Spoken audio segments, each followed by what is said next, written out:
बहुत ज्यादा खून बह जाने के कारण वो लोग अभी भी काफी ज्यादा कमजोर हैं। मैजिक पोशन उनकी कुछ तो मदद कर सकता है, लेकिन अगर उन्हें पूरी तरह से रिकवर होना है तो उन्हें ठीक से आराम करने की और ज्यादा से ज्यादा न्यूट्रिशन लेने की जरूरत है। श्रुति ने सिर हिलाकर कहा। क्योंकि श्रुति ने ही उन दोनों ब्रह्मा राक्षस का इलाज किया था, इसलिए उसे पता था कि अभी उनकी हालत कैसी थी। मैं जाकर उनके लिए थोड़ा सा सूप बना लेता हूं, क्योंकि अभी वो लोग सॉलिड फूड नहीं खा पाएंगे। और हां, बचे हुए इंग्रेडिएंट से कुछ बनाकर हम अपनी आज की अर्निंग की खुशी सेलिब्रेट करेंगे। प्रेम ने सिर हिलाकर कहा। वो आज काफी अच्छे मूड में था, क्योंकि आज उसने उम्मीद से भी ज्यादा पैसे कमाए थे। अगर प्रेम इसी रेट से पैसे कमाता रहा तो जल्दी ही वो स्ट्रेंथ खरीदने के लायक पैसे जोड़ लेगा और शायद वो अपने रेस्टों का लेवल भी बढ़ा ले। भले ही सिस्टम ने प्रेम को कई बार बेवकूफ बनाने की कोशिश की, लेकिन अब प्रेम भी जानता था कि लेवल 2 पर पहुंचने के बाद रेस्टों कैसा दिखेगा।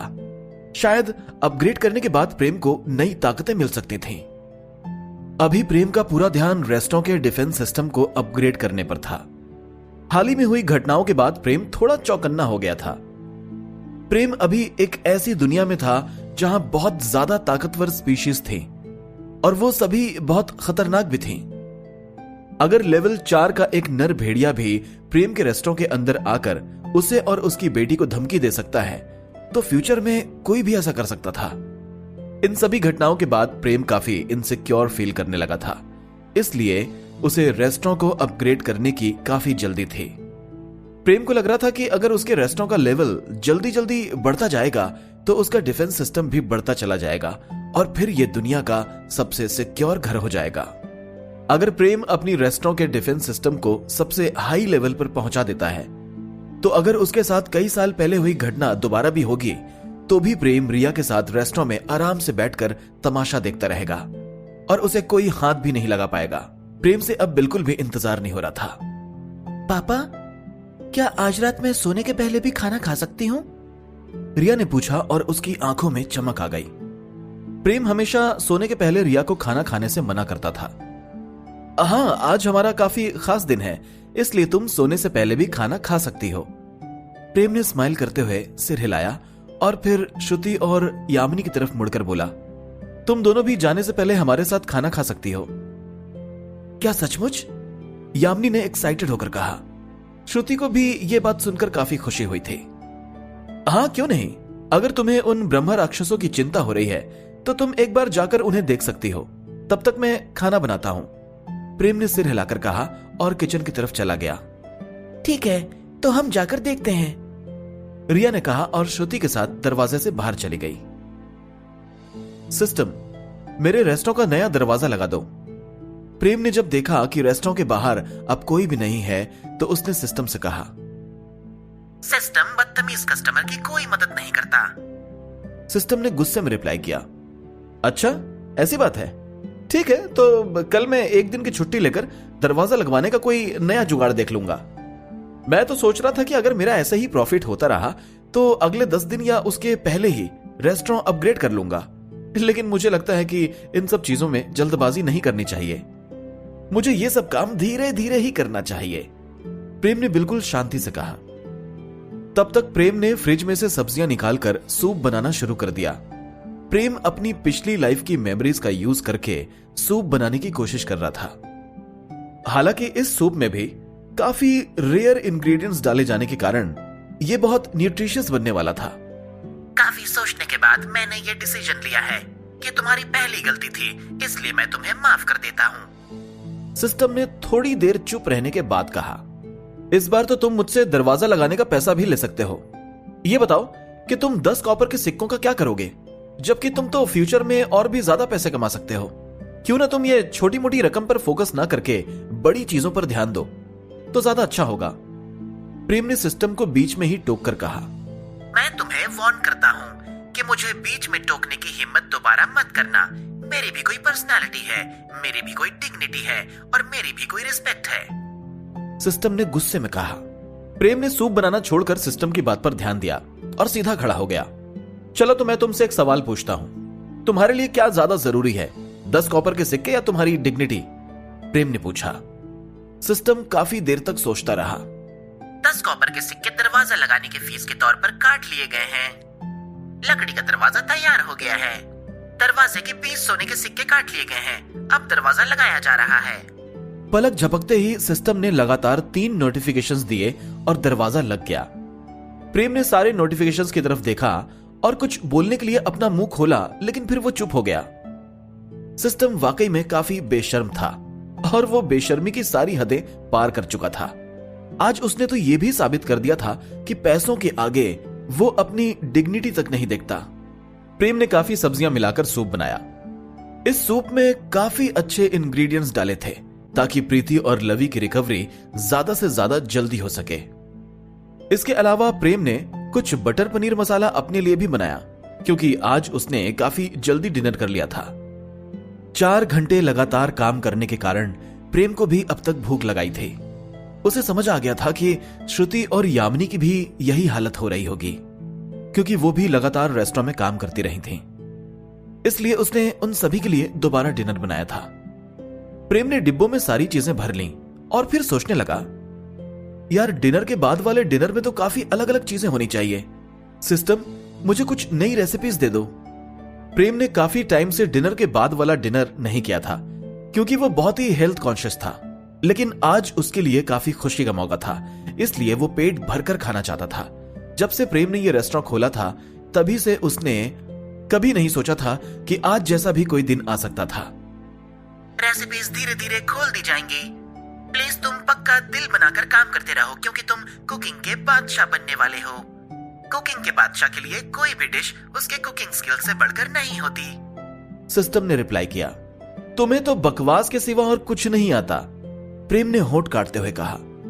अब वो सिस्टम के बेतुके जवाबों से तंग आ चुका था, लेकिन वो कुछ भी नहीं कर सकता था, वरना सिस्टम उसे कोई नया हिडन मिशन दे सकता था। अरे पापा, आपने दरवाजा लगाने के लिए वर्कर को कब बुलाया? रिया ने रेस्टोरेंट में आते हुए चौंक कर पूछा। हमने तो यहां आते हुए किसी को भी नहीं देखा, यामिनी ने भी चौंक कर कहा। यामिनी दरवाजे को छू रही थी, क्योंकि वो जानना चाहती थी कि यह दरवाजा भी पिछले दरवाजे जैसा है या नहीं। वो वर्कर थोड़ा अजीब भले ही था, लेकिन वो काम करने में बहुत माहिर था। वो अपने साथ ही दरवाजा लेकर आया और बस 5 मिनट में लगाकर चला गया। प्रेम ने स्माइल करते हुए रिप्लाई किया। फिर उसने 2 बड़े बड़े बोल में सूप भर दिए और फिर उसने पूछा, वो दोनों ब्रह्मा राक्षस कैसे हैं? क्या वो सूप पी सकते हैं? वो दोनों अभी भी काफी कमजोर हैं। हाँ, वो सॉलिड फूड तो नहीं खा पाएंगे, लेकिन सूप पीने में उन्हें कोई दिक्कत नहीं होगी, श्रुति ने जवाब दिया। ये तीनों जब ब्रह्मा राक्षसों को देखने गए थे, तब तक प्रीति और लवी नाम के दोनों ब्रह्मा राक्षस उठ चुके थे। उनकी चोटें अभी भी उन्हें परेशान कर रही थीं, इसलिए अब वो दोबारा नहीं सो पा रहे थे। ओके, तो फिर मैं उनके लिए सूप लेकर जाता हूं, प्रेम ने एक ट्रे पर दोनों बोल्स रखते हुए कहा। उसने ट्रे उठाई और दरवाजे की तरफ जाने लगा। प्रेम को ब्रह्मा राक्षस की कहानी सुनने में बहुत इंटरेस्ट आ रहा था और वो चाहता था कि प्रीति और लवी ही उसे ये कहानी सुनाए।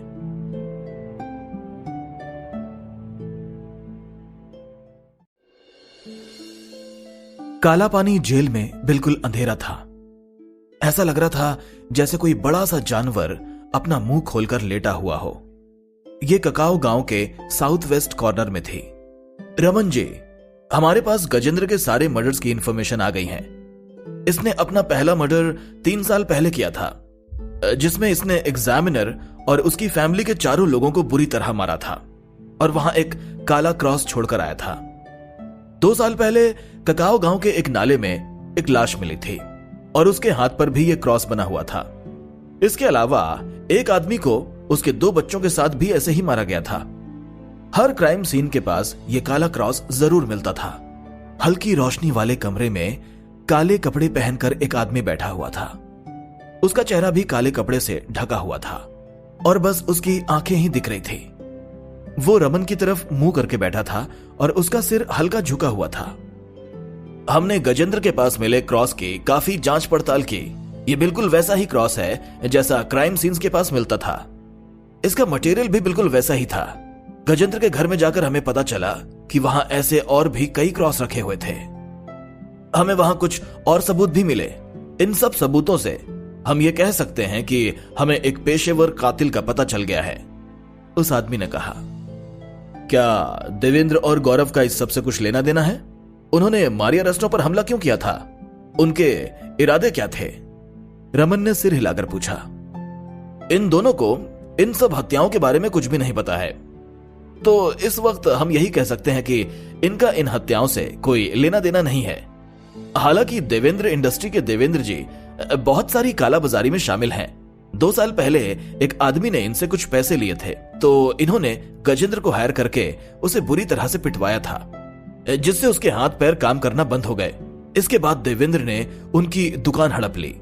इस सब के अलावा ऐसे बहुत से अजीब काम हैं जहां इन्होंने लुटेरों को हायर किया जिससे वो अमीरों को लूट सकें। इन सब घटनाओं में कई लोगों को चोट भी लगती थी और कई लोगों की जानें भी जाती थीं। गौरव का रिकॉर्ड थोड़ा साफ है। उसे बस मारिया रेस्टो में एक्स्ट्रा रसमलाई मांगने पर बैन किया गया था, जिससे उसे ऐसा लगा कि उसकी बहुत ज्यादा बेइज्जती हुई और फिर वो देवेंद्र के साथ मिलकर वहां परेशानी खड़ी करने पहुंच गया। लेकिन इसका एंड कुछ और ही हो गया, काले कपड़े वाले आदमी ने कहा।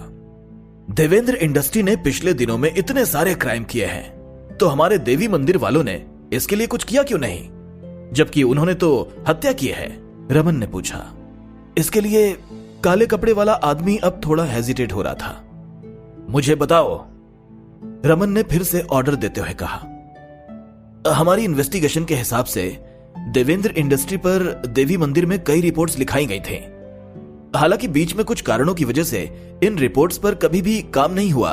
इसमें इतना करप्शन हुआ कि इन रिपोर्ट्स में सबसे नई रिपोर्ट 3 साल पुरानी है, काले कपड़े वाले आदमी ने जवाब दिया। क्या हमारे बीच कोई धोखेबाज है? रमन ने चौंक कर कहा। इन सब मामलों के इन्वेस्टिगेशन के लिए मेरे पास पावर नहीं है, काले कपड़े पहने आदमी ने सिर हिलाया और जवाब दिया। ठीक है, तो मैं अपने ऑफिसर्स को इस बात की रिपोर्ट दूंगा, रमन ने सिर हिलाकर कहा।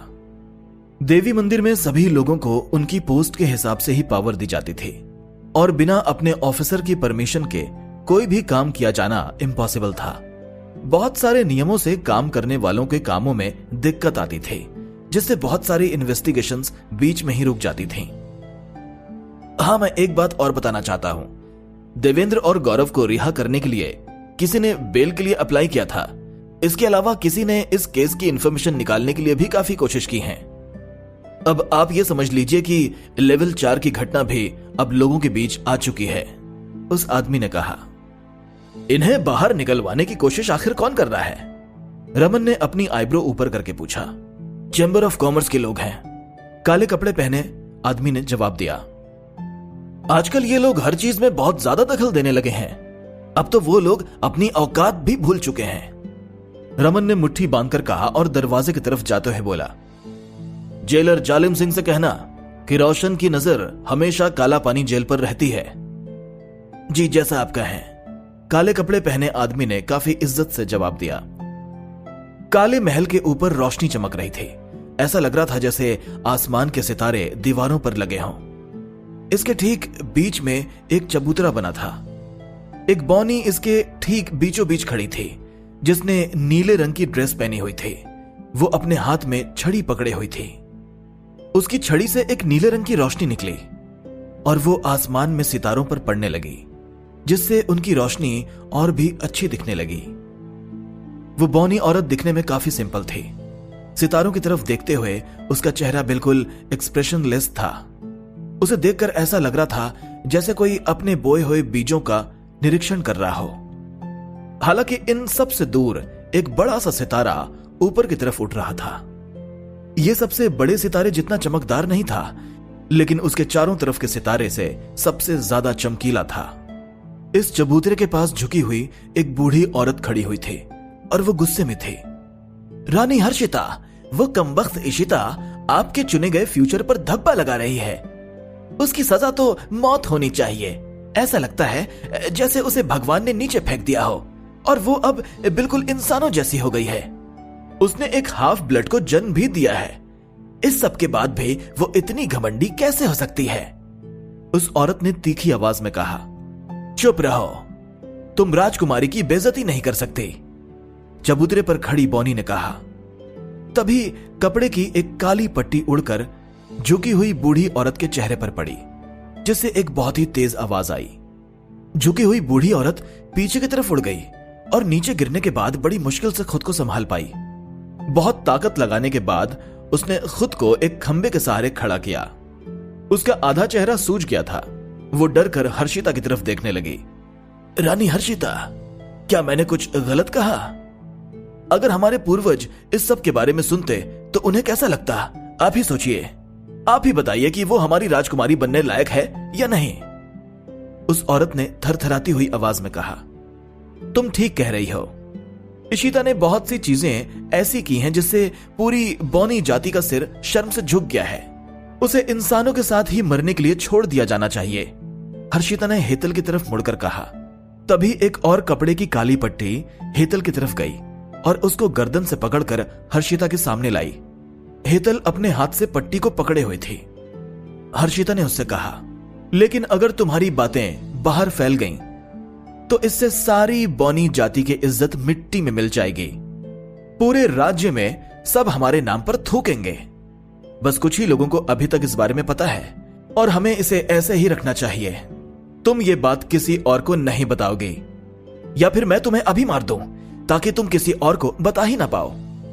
हेतल ने डर भरी निगाहों से हर्षिता की तरफ देखा।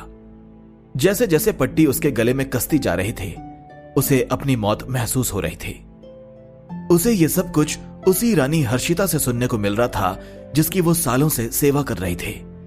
इससे पहले कि पट्टी से उसकी गर्दन ही टूट जाए, उसने जल्दी से सिर हिला दिया। हमेशा याद रखना, नई राजकुमारी के ऊपर हमेशा राजकुमारी इशिता ही रहेंगे और वो ही हमारी बॉनी जाति की इकलौती राजकुमारी रहेंगे। तुम्हें अपनी जुबान पर काबू रखना चाहिए, हर्षिता ने कहा और अपनी उंगली उठाई, जिससे हेतल की गर्दन में बंधी पट्टी वापस आ गई और वो जोर से जमीन पर गिरी। हेतल जमीन की तरफ चेहरा किए हुए लेटी रही। जी महारानी, मैं याद रखूंगी, उसने धीरे से कहा। उसकी सारी इच्छाओं को मानो और उसके खुफिया जासूस को वापस जाने दो, हर्षिता ने सबसे चमकीले सितारे की तरफ देखकर कहा। तभी उसके चेहरे पर स्माइल दिखने लगी। उसने अजीब सी आवाज में कहा, अगर वो लोग अभी भी जिंदा हैं, तो मैं ये जानने के लिए बहुत ही उत्साहित हूं कि वो आदमी अब तक कैसा दिखने लगा होगा।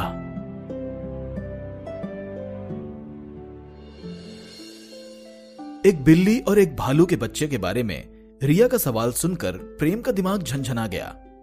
उसने कभी नहीं सोचा था कि रिया इस टाइप का भी कोई सवाल पूछ सकती है। बिल्ली एक ऐसी जानवर होती है जो बस क्यूट दिखकर ही अपने खाने का जुगाड़ कर लेती है। ऐसा कहना गलत नहीं होगा कि बिल्लियां ही सबसे केयर फ्री जानवर होती हैं। उन्हें किसी भी टाइप की कोई चिंता नहीं होती, जबकि भालू देखने में ही खतरनाक लगते हैं। हालांकि प्रीति और लवी ब्रह्मा राक्षस थे। बिल्ली और भालू बनना तो उनका बस एक ट्रांसफॉर्मेशन था। उनका बच्चा जानवर में ट्रांसफॉर्म हो पाएगा या नहीं, यह बात तो अभी किसी को भी नहीं पता थी। अगर इन दोनों का बच्चा एक पांडा में ट्रांसफॉर्म हुआ तो यह देखने लायक बात हो सकती थी। रिया का सवाल सुनकर प्रीति थोड़ा शर्माने लगी। फिर वो लवी की तरफ मुड़ी और स्माइल करने लगी। लवी ने मुझसे कहा था कि हमारे बहुत सारे बच्चे होंगे। हो सकता है उनमें से कुछ भालू बने और कुछ बिल्लियां, लेकिन हमें तो दोनों ही पसंद रहेंगे। प्रीति ने स्माइल करके रिया को रिप्लाई किया। फिर जब आपके बच्चे हो जाएंगे तो क्या मैं उनके साथ खेल सकती हूँ? रिया ने काफी उम्मीद के साथ प्रीति के चेहरे को देखकर पूछा। हाँ, मेरे बच्चे हमारी प्यारी सी रिया के साथ बिल्कुल खेलेंगे। तुम ही तो उनकी बड़ी दीदी बनोगी, प्रीति ने स्माइल करके जवाब दिया। प्रीति ने जल्दी ही सूप का तीसरा बोल भी खत्म कर लिया। उसके बाद उसने कुछ पनीर के टुकड़े और खाए। तभी उसके पेट के आसपास एक हरी रोशनी दिखने लगी और उसका चेहरा पहले जैसा नॉर्मल दिखने लगा। प्रेम, रिया, आयशा और यामिनी, तुमने मेरी और लवी की जान बचाई है। मैं ये एहसान न जाने कैसे चुका पाऊंगी, प्रीति ने सिर झुकाकर कहा। अरे अरे, ऐसा कुछ भी नहीं है, प्रेम ने ना में सिर हिलाते हुए स्माइल करके कहा। चिंता मत करो प्रीति दीदी, अगर और भी बुरे लोग आए तो मैं उनसे निपट लूंगी, रिया ने मुट्ठी बांधकर वादा करते हुए कहा। हाँ, रिया ने बिल्कुल सही कहा। हम सभी लोगों को लगता है कि आप दोनों अच्छे लोग हैं और वो नर भेड़िए काफी बुरे लोग थे, और हमें तो हमेशा अच्छे लोगों की ही मदद करनी चाहिए ना, यामिनी ने सिर हिलाकर कहा। श्रुति ने बस सिर हिला दिया और उसने कुछ नहीं कहा। वो प्रीति के पेट को काफी सरप्राइज होकर देख रही थी।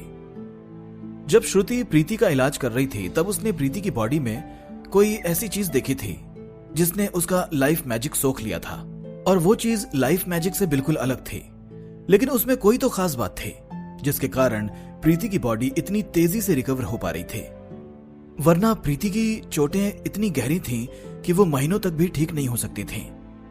बीच बीच में प्रीति को ऐसा भी लगा जैसे कोई सपना देख रही थी। हालांकि उसे ये हरी रोशनी महसूस हो रही थी। प्रीति को काफी ज्यादा चोट लगी थी, लेकिन उसकी रिकवरी काफी तेज हो रही थी और अब तो वो अपने आप हिल भी पा रही थी। प्रीति के अंदर की अजीब सी ताकत ने ही इस पूरे प्रोसेस को स्मूथ बनाया था। प्रेम का बनाया सूप भले ही काफी अच्छा और नरिशिंग था, लेकिन फिर भी प्रीति और लवी को दवाइयों की जरूरत थी। इसके अलावा उन्हें प्रॉपर रेस्ट करने की भी जरूरत थी। लवी, आओ मैं तुम्हें थोड़ा सा सूप पिला दूं।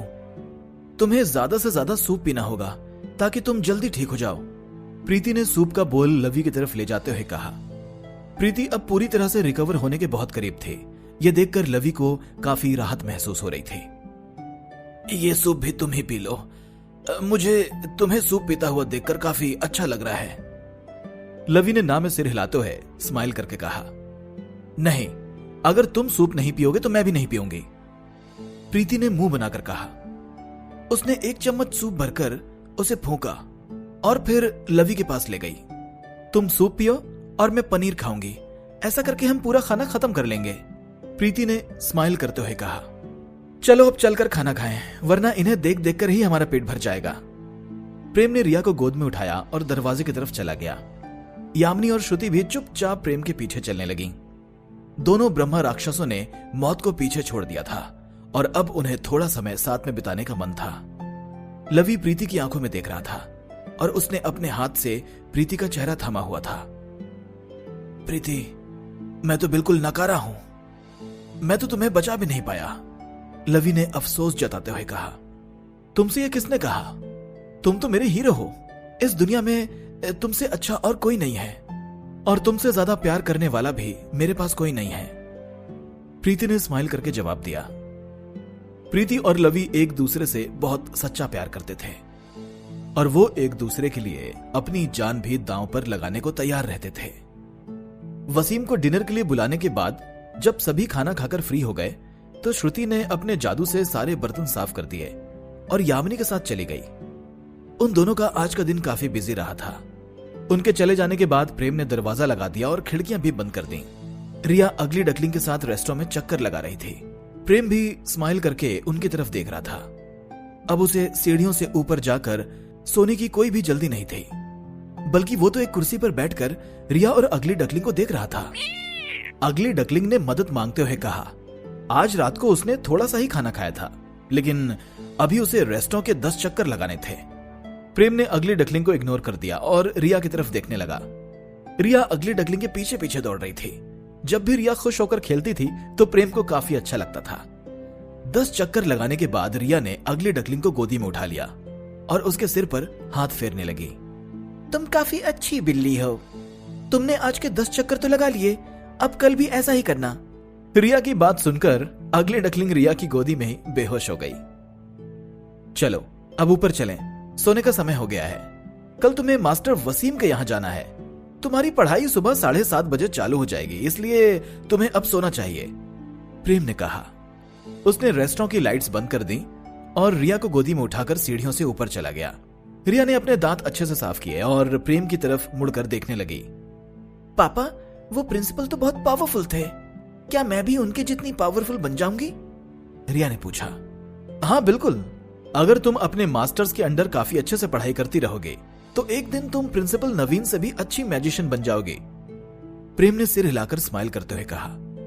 रिया 10वें लेवल के एक योद्धा और 10वें लेवल की एक मैजिशियन की बेटी थी, इसलिए यह बात काफी नॉर्मल थी कि फ्यूचर में वो काफी पावरफुल बनने वाली थी। प्रेम ने रिया को गोदी में उठाकर उसे उसके बेड पर लेटा दिया। मैं सबसे अच्छी मैजिशियन बनना चाहती हूँ। रिया ने अपने बिस्तर पर लेटकर आंख बंद करते हुए कहा और तुरंत ही सो गई। जब तक तुम सबसे अच्छी मैजिशियन बनोगी तब तक मैं तुम्हारी रक्षा करूंगा। प्रेम ने रिया के माथे पर किस करते हुए कहा और उसे अच्छे से कंबल उड़ा दिया। फिर प्रेम ने सिस्टम से कहा, सिस्टम, मैं एक तलवार खरीदना चाहता हूं। मेरे पास तो बहुत सारे ऑप्शंस हैं। मेरे पास लंबी तलवार है, चाकू है। तुम बस नाम तो लो, मेरे पास हर चीज मिल जाएगी। सिस्टम ने एक सेल्समैन की तरह रिप्लाई किया, मुझे दिन वाली तलवार ही चाहिए, बस मेरी एक शर्त है। प्रेम ने धीमी आवाज में कहा। बताओ जरा। सिस्टम ने कहा, जैसे जैसे मेरी स्ट्रेंथ बढ़ेगी मैं अपनी तलवारें बदलता रहूंगा, तो तुम्हें मेरी पुरानी तलवारें खरीदनी होंगी। प्रेम ने सीरियस होकर कहा, कैसी बातें कर रहे हो? मैं जो भी तलवारें बनाता हूँ तुम्हारे लिए सबसे अच्छी होती हैं, और एक बार तुमने उनका यूज कर लिया तो फिर वो मेरे किस काम की रहेंगी? मैं तो उन्हें दोबारा बेच भी नहीं पाऊंगा। मैं तुम्हारी शर्त मानने से इनकार करता हूँ। सिस्टम ने कहा, तुम्हें मुझसे ये तलवारें बस आधे रेट्स पर खरीदनी है। मेरा विश्वास करो, जिस हिसाब से मैं प्रोग्रेस कर रहा हूं उस हिसाब से तुम्हें इस डील में काफी फायदा होने वाला है। प्रेम ने स्माइल करते हुए कहा, तुम्हें हमेशा यह बात याद रखनी चाहिए कि हमारे घर के बगल में ही एक हथियारों की दुकान है। मैं उससे 1000 सोने के सिक्कों में कोई भी तलवार खरीद सकता हूं, और शायद फिर उसे 500 सोने के सिक्कों में बेचने में भी कभी कोई परेशानी नहीं जाएगी। हथियारों के बाजार में हथियारों की डिमांड काफी बढ़ चुकी थी और इनकी सप्लाई इतनी ज्यादा नहीं हो पाती थी, इसलिए खरीदने वाले लोग पुरानी चीजें भी खरीद लेते थे। प्रेम इसी बात का फायदा उठाना चाहता था, क्योंकि उसे पता था कि सिस्टम को बाजार के बारे में सारी इंफॉर्मेशन होगी। तो इसके बाद सिस्टम के पास प्रेम की बात मानने के अलावा और कोई चारा नहीं बचा था। प्रेम ने आज फिर सिस्टम को चालाकी में पीछे छोड़ दिया था। ठीक है, तो यही डील हुई। तुम्हारे 1000 सोने के सिक्के काट लिए गए हैं, तलवार बन चुकी है और वो कभी भी डिलीवर की जा सकती है। सिस्टम प्रेम की बात नहीं मानना चाहता था, लेकिन उसके पास कोई और चारा भी नहीं बचा था। उसे अभी डिलीवर कर दो, तलवार को बालकनी के दरवाजे के पास रख देना। प्रेम ने स्माइल करते हुए कहा। फिर उसने अपने कपड़े बदले और बालकनी की तरफ चला गया। जैसे ही उसने बालकनी का दरवाजा खोला, वहां तलवार रखी हुई थी। यह ठीक वैसी ही तलवार थी जैसी उसने कांटों की घाटी में यूज की थी। उस दिन जब सिस्टम ने यह तलवार डिलीवर की थी तो वो ठीक प्रेम के मुंह के सामने से निकली थी। इसलिए अब प्रेम को सिस्टम की डिलीवरी पर भरोसा नहीं रहा था और इसलिए ही उसने इस बार यह तलवार बालकनी में रखने को कहा था। प्रेम ने तलवार उठाई। तलवार का हत्था काफी ज्यादा ठंडा था। इसका वजन करीब 2.5 किलो था। प्रेम को यह तलवार थोड़ी भारी लग रही थी, लेकिन यह चलाने में काफी आसान थी। उसने तलवार को अपने हाथ में घुमाया। तलवार चांद की रोशनी में काफी चमक रही थी। फिर प्रेम ने बालकनी का दरवाजा बाहर से लगा लिया और एक लंबी सांस ली। उसका दिमाग काफी अलर्ट हो गया और उसके एक्सप्रेशंस बिल्कुल बदल गए। इतने दिन तक खाना बनाते रहने के कारण प्रेम में बहुत सारे चेंजेस आए थे। इसमें सबसे खास बात यह थी कि प्रेम किसी भी नई चीज में आसानी से कंसंट्रेट करने लगा था और वो किसी भी नई चीज को सीखने के लिए बहुत जल्दी ढल जाता था। मौत को अपनी आंखों के सामने देखने के बाद प्रेम को अपनी प्रायोरिटीज समझ आ चुकी थी। रात के अंधेरे में उसकी तलवार काफी अलग दिख रही थी। प्रेम ने एक कदम आगे बढ़ाया और तलवार चलाने लगा। यह तलवार चलाने का सबसे आसान तरीका था। इसमें किसी भी टाइप की कोई ट्रिक्स नहीं थी। हालांकि प्रेम की तलवार बिल्कुल सही तरीके से आगे आई थी। तलवार की नोक, उसकी धार, तलवार का हत्था, प्रेम की कलाई और उसका हाथ, सब कुछ एक सीधी लाइन में था। ऐसा लग रहा था जैसे किसी ने स्केल से नापकर प्रेम को इस पोजीशन में खड़ा किया था। तलवार का वार काफी तेज था। प्रेम ने लगातार इसी चीज की प्रैक्टिस की। प्रेम अभी जैसे तलवार चला रहा था, उसे ये सब चीजें काफी जानी पहचानी लग रही थीं। अपनी बालकनी में चांद की रोशनी के नीचे प्रेम लगातार तलवार चलाने की प्रैक्टिस करता रहा। उसे अपना हर तरीका जाना पहचाना ही लग रहा था। उसके बाद बहुत जल्दी ही प्रेम के कपड़े पसीने से गीले हो गए। 98, 99, 100 आखिरी बार तलवार चलाते हुए प्रेम ने कहा। अब उसका हाथ थोड़ा सा सुन्न हो गया था। उसकी उंगलियों से लेकर कंधे तक का हर पार्ट सुन्न हो चुका था। लेकिन उसकी आंखें अभी भी चमक रही थी और वो लगातार अपनी तलवार की तरफ ही देख रहा था। तलवार चलाने के 13 कारनामे भले ही काफी सिंपल दिखते थे, लेकिन उनसे किसी को भी मारा जा सकता था। इसका सबसे पहला तरीका था सीधा वार। जब मैं इस चीज को अच्छे से मास्टर कर लूंगा तो मैं किसी भी दुश्मन के वार को आसानी से रोक पाऊंगा, और यही एक तलवारबाज की पहचान है, प्रेम ने मन ही मन बड़बड़ाते हुए कहा। ये वही तलवारबाजी के कारनामे थे जो महेंद्र प्रताप ने करीब 10 साल तक प्रैक्टिस किए थे। इसके शुरुआती 5 तरीके सीधे वार करने के लिए ही बने थे। महेंद्र प्रताप ने इन सभी चीजों की प्रैक्टिस हजारों बार की थी, और इसलिए अब प्रेम के शरीर के हर सेल को तलवार चलाने की आदत हो चुकी थी। प्रेम का शरीर अब काफी हद तक रिकवर हो चुका था, तो उसे बस अपने स्किल्स को तराशने की जरूरत थी। अभी वो जिस हालत में भी था, उसी हालत में उसे अपना बेस्ट करके दिखाना था और अपनी सारी एबिलिटी को मास्टर करना था। ताकत को बढ़ाना एक धीमी और लगातार चलने वाली प्रोसेस है। अगर प्रेम ताकतवर बनना चाहता था तो उसे बाकी लोगों से हटकर ट्रेनिंग करने की जरूरत थी। सिस्टम ने उसे जो बॉडी दी थी वो किसी भी आदमी की बेस्ट एबिलिटीज का कलेक्शन थी। इसके अलावा सिस्टम उसे स्ट्रेंथ पॉइंट्स भी देता था, जिससे वो लगातार अपनी ताकत बढ़ाता जा सकता था। इन सब के अलावा प्रेम की मेमोरी में तलवार चलाने के काफी अच्छे तरीके थे। इन सभी चीजों को मिलाकर प्रेम की शुरुआत काफी अच्छी हुई थी। हालांकि वो प्रेम था, महेंद्र प्रताप नहीं। यह सब ठीक वैसा ही था जैसा कि प्रेम के कुकिंग के बादशाह बनने की प्रोसेस। सिस्टम प्रेम को कुकिंग का बादशाह बनाने के लिए हर वो चीज देता था जो उसे जरूरी थी, जिसमें एक्सपीरियंस बैग, रेसिपी और इंग्रेडिएंट्स जैसी चीजें शामिल थीं। इन सब चीजों के कारण ही प्रेम इतनी परफेक्ट डिश बना लेता था। हालांकि कुकिंग का बादशाह बनने के लिए प्रेम को अभी हजारों बार टेस्ट फील्ड में प्रैक्टिस करने की जरूरत थी, जिसके कारण वो बहुत सारी डिशेस बनाने में खुद को मास्टर कर सकता था, और वो एक ऐसा शेफ बन सकता था जिसकी डिशेस इस पूरी दुनिया में सबसे अच्छी थी। प्रेम के पास हर स्किल था, लेकिन अभी वो हर चीज का यूज करना नहीं जानता था। उसे इन सारे स्किल्स को अपना बनाने की जरूरत थी। लेकिन प्रेम इस चीज में काफी माहिर था। जो भी चीजें मेहनत करके पाई जा सकती थीं, वो प्रेम के लिए कभी कठिन नहीं रहीं। टेस्ट फील्ड में दिन रात प्रैक्टिस करने के बाद भी प्रेम कभी निराश नहीं हुआ था। इसलिए तलवारबाजी सीखना भी उसके लिए एक चैलेंज जैसा ही था। प्रेम ने तलवार अपने लेफ्ट हैंड में पकड़ ली और लगातार तलवार चलाता रहा। इस बार उसकी मूवमेंट पहले से भी ज्यादा तेज थी। पूरे राज्य में सभी को पता था कि जब जब महेंद्र प्रताप अपने राइट हैंड में तलवार पकड़कर चलता था तो उसके मूवमेंट्स सबसे तेज होते थे। लेकिन कुछ ही लोग थे जिन्हें यह बात पता थी कि महेंद्र प्रताप का लेफ्ट हैंड ज्यादा तेजी से काम करता था, लेकिन इनमें से ज्यादातर लोग मर चुके थे। 3 साल पहले महेंद्र प्रताप के पीछे 10वें लेवल के 6 पावरफुल लोग पड़े थे। महेंद्र ने उनमें से 3 को मार दिया था। इस लड़ाई के टाइम उसने अपना लेफ्ट हैंड यूज किया था।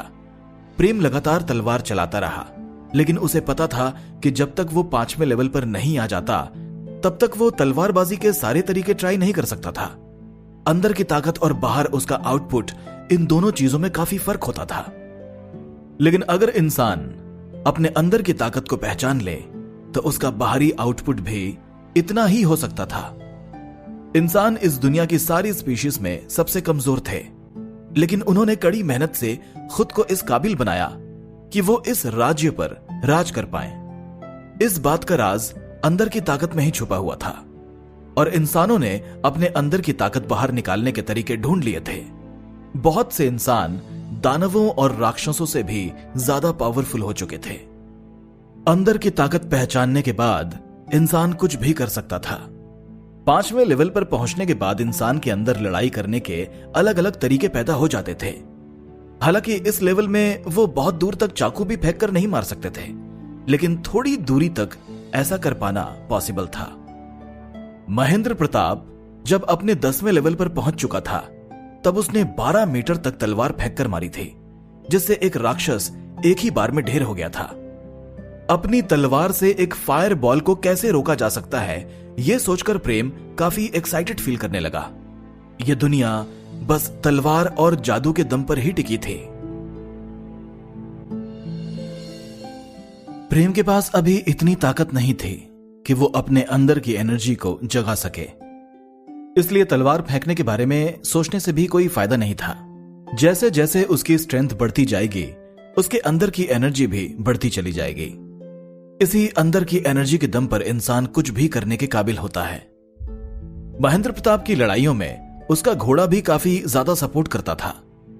महेंद्र प्रताप के पास तलवार चलाने के एक से बढ़कर एक तरीके थे, जिससे वो बड़े से बड़े राक्षस को भी आसानी से मार गिराता था।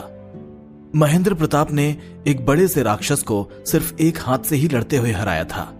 यह राक्षस आसमान का राजा माना जाता था, लेकिन लड़ाई के बाद से उसे किसी ने भी उड़ते हुए नहीं देखा। लड़ाई करने के तरीके ही लड़ाई में जीत दिला सकते थे। इन तरीकों से ही इंसान अपने अंदर की असली ताकत को बाहर निकाल सकता था। यही सब चीजें किसी को महान योद्धा बनाने के लिए जरूरी होती थी। तलवारबाजी के कारनामों में जो आखिरी 5 तरीके थे, वो 5वें लेवल को हासिल करने के बाद ही यूज किए जा सकते थे। प्रेम ने इन सभी ख्यालों से निकलने के लिए अपना सिर हिलाया और वापस तलवार चलाने लगा। अभी वो पहले लेवल का योद्धा भी नहीं था, तो तलवारबाजी के तरीकों के बारे में सोचना अभी उसके किसी काम का नहीं था। अभी हल्की फुल्की तलवारबाजी ही प्रेम कर सकता था और अपने ही लेवल के लोगों से लड़ सकता था। प्रेम करीब 1 घंटे तक तलवार चलाने की प्रैक्टिस करता रहा और आखिर तक वो पसीने में पूरी तरह नहा चुका था। जैसे उसने अपनी तलवार रखी, उसके हाथ कांपने लगे। फिर प्रेम नहाने चला गया। प्रेम ने 1 घंटे अपने एक हाथ से करीब 200 बार तलवार घुमाई थी, जिससे उसे अपनी बॉडी लैंग्वेज और बॉडी पर कंट्रोल के बारे में अच्छे से समझ आ गया था। आज उसे अपनी ताकत महसूस हो रही थी। हालांकि 1 घंटे की प्रैक्टिस ही उसके लिए काफी नहीं थे। प्रेम ने ट्रेनिंग का एक ऐसा समय चुना था जो उसके लिए ऑलरेडी काफी परेशानी खड़ी कर सकता था, लेकिन फिर भी उसे यह टाइम बढ़ाने की जरूरत थी ताकि वो जल्दी से जल्दी एक अच्छा तलवारबाज हो जाए। और ये सारे काम रिया के सो जाने के बाद ही पॉसिबल थे। रिया ताकतवर होने के लिए अपनी तरफ से पूरी मेहनत कर रही है, फिर मुझे कभी भी पीछे नहीं रहना चाहिए, वरना मैं शर्म के मारे अपना मुंह भी नहीं दिखा पाऊंगा। प्रेम ने मन ही मन बड़बड़ाया। वो भी काफी मोटिवेटेड फील कर रहा था। उस रात प्रेम को काफी अच्छी नींद आई। सुबह सुबह उसकी नींद अलार्म के कारण नहीं खुली, जबकि किसी ने उसके बेड को काफी जोर से हिलाया। अरे! प्रेम ने बड़ी मुश्किल से अपनी आंखें खोलकर कहा और उसने पाया कि वो बेड के बिल्कुल किनारे पर लटका हुआ है। उसने जल्दी से अपना कंबल फेंका और रिया के बेड की तरफ चला गया। उसे लगा जैसे भूकंप आने वाला है। ठीक तभी सिस्टम की आवाज सुनाई दी। चेतावनी, रेस्टों पर हमला हुआ है। उसकी एनर्जी 3रे लेवल की है और वो रेस्टों के डिफेंस सिस्टम को पार करने ही वाला है। 3रे लेवल की? प्रेम अपनी जगह पर बिल्कुल फ्रीज हो गया। अभी तक उसके रेस्टों में कोई भी नुकसान नहीं हुआ था, बस उसकी अलार्म घड़ी नीचे गिर गई थी। क्या कोई फिर से परेशानी खड़ी करने की कोशिश कर रहा है? प्रेम ने पूछा। मैं हमला करने वालों को पहचान नहीं पा रहा हूँ, ना ही मुझे यह समझ में आ रहा है कि वो कैसे हमला कर रहा है, सिस्टम ने जवाब दिया। प्रेम ने अपनी घड़ी की तरफ देखा। अभी बस 5 बजे थे। रिया अपने बेड पर अगली डकलिंग के साथ शांति से सो रही थी। यह देखकर प्रेम को काफी राहत महसूस हुई। प्रेम ने अपने कपड़े बदले और सीढ़ियों से नीचे चला गया। लेवल 3 का हमला भले ही एकदम से रेस्टों के डिफेंस सिस्टम को पार नहीं कर सकता था, लेकिन फिर भी अनजान हमला प्रेम को परेशान कर रहा था। लेकिन प्रेम ने अकेले ही इस सिचुएशन से निकलने का ठान लिया था। प्रेम ने खिड़की के कवर हटाए और बाहर देखने लगा। आसमान में अभी भी हल्का हल्का अंधेरा था और गली में कोई भी आदमी नहीं दिख रहा था। पिछली रात प्रेम के रेस्टों पर जो हमला हुआ था, उससे रेस्टों का दरवाजा टूट गया था। इसके अलावा कुछ पेड़ भी उखड़ गए थे। देवी मंदिर वालों ने दोबारा इन पेड़ों को लगाने की काफी कोशिश भी की थी, लेकिन ये नहीं हुआ था। अरे बाहर तो कोई नहीं है, क्या कोई मेरे साथ मजाक कर रहा था? प्रेम ने चारों तरफ देखते हुए सोचा। कोई भी झाड़ियों के पीछे भी नहीं छुपा था। यह देखकर प्रेम को काफी राहत महसूस हुई। प्रेम दरवाजा खोलने के पहले काफी देर तक हेजिटेट हुआ, उसने अपने कदम रेस्टोरेंट के अंदर ही रखे और सिर निकालकर बाहर देखने लगा। जैसे ही उसकी नजर हथियारों की दुकान पर पड़ी, उसकी आंखें खुली की खुली रह गईं। वरुण, तुम्हें क्या हुआ है? प्रेम ने पूछा। वरुण अपने हाथ में हथौड़ा लेकर दुकान के सामने बैठा था। उसकी बहुत सारी दाढ़ी जल चुकी थी और वो कोयले की खदान में काम करने वाले आदमी की तरह लग रहा था। गुड मॉर्निंग प्रेम, मैंने एक विस्फोट कर दिया, लेकिन मैं बिल्कुल ठीक हूं और बाकी सब भी ठीक है। वरुण ने अजीब सी स्माइल करते हुए प्रेम को देखकर कहा। तुम ठीक हो, लेकिन क्या सब ठीक है? प्रेम ने रेस्टोरेंट के बाहर निकलते हुए कहा। हथियारों की दुकान मिट्टी में मिल चुकी थी और उसके हथियार यहां वहां पड़े हुए थे। इसके बगल की दुकान भी बर्बाद हो चुकी थी। इसके अलावा बहुत सी दुकानों में भी काफी नुकसान हुआ था। मुझे तो अभी कोई भी चीज ठीक नहीं लग रही है। प्रेम के चेहरे पर अजीब से एक्सप्रेशंस दिखने लगे। क्या यह विस्फोट धोखे से हुआ था? यह तो एक आतंकवादी हमले जैसा था, प्रेम ने मन ही मन सोचा। वरुण अभी भी स्माइल करते हुए अपनी जगह पर बैठा हुआ था। तभी प्रेम को समझ आया कि इतने दिनों से वरुण कहां गायब था। वरुण अंडरग्राउंड होकर विस्फोट की तैयारी कर रहा था। प्रेम को अपने रेस्टोरेंट में जो हलचल महसूस हुई थी वो इसी विस्फोट के कारण थी। बाकी दुकानों के कंपैरिजन में प्रेम के मारिया रेस्टोरेंट में डिफेंस सिस्टम था, इसलिए उसे कुछ भी नहीं हुआ था। प्रेम और रिया उस वक्त सो रहे थे। अगर प्रेम के रेस्टोरेंट को कुछ भी होता तो शायद चीजें बहुत बुरी हो सकती थी। वरुण, तुम जो कर रहे हो वो ठीक नहीं है। अगर तुम्हारे विस्फोट से मेरे रेस्टोरेंट को नुकसान हो जाता तो? अगर तुम कोई भी एक्सपेरिमेंट करना चाहते हो तो कम से कम अपने आसपास वालों को बता तो दो। हल्का सा गुस्सा दिखाते हुए प्रेम ने वरुण से कहा। प्रेम को वरुण पर थोड़ी दया भी आती थी, क्योंकि उसके पापा को एक राक्षस ने जिंदा ही खा लिया था। लेकिन अपने घर में बम बनाने का एक्सपेरिमेंट करने के लिए यह बात कोई भी बहाना नहीं थी। इस सब के अलावा वरुण ने ऐसा एक्सपेरिमेंट करने के पहले अपने पड़ोसियों को इस बारे में बताया भी नहीं था। वरुण को बाकी लोगों की जान की बिल्कुल भी परवाह नहीं थी। इस बात से वरुण का इंप्रेशन प्रेम की नजरों में थोड़ा बिगड़ गया था। वरुण माफी मांगने के अंदाज में अपनी जगह से खड़ा हुआ। मुझे माफ करना प्रेम, मुझे नहीं लगा था कि यह विस्फोट इतना ज्यादा ताकतवर होगा। मैंने इसके पहले भी ऐसा करने की कोशिश की थी, लेकिन कभी भी इतना बड़ा धमाका नहीं हुआ था। इस बार मैंने बस कुछ मैजिकल जानवरों की चीजें भी इसमें मिलाई थी, पर मुझे नहीं लगा था कि इससे इतना ज्यादा बड़ा धमाका हो जाएगा। मैंने अपने ऊपर मैजिक शील्ड की 3 लेयर चढ़ाई थी, लेकिन फिर भी उससे कोई काम नहीं बना। अब तुम खुद ही समझ जाओ कि यह विस्फोट कितना ज्यादा बड़ा था, वरुण ने कहा।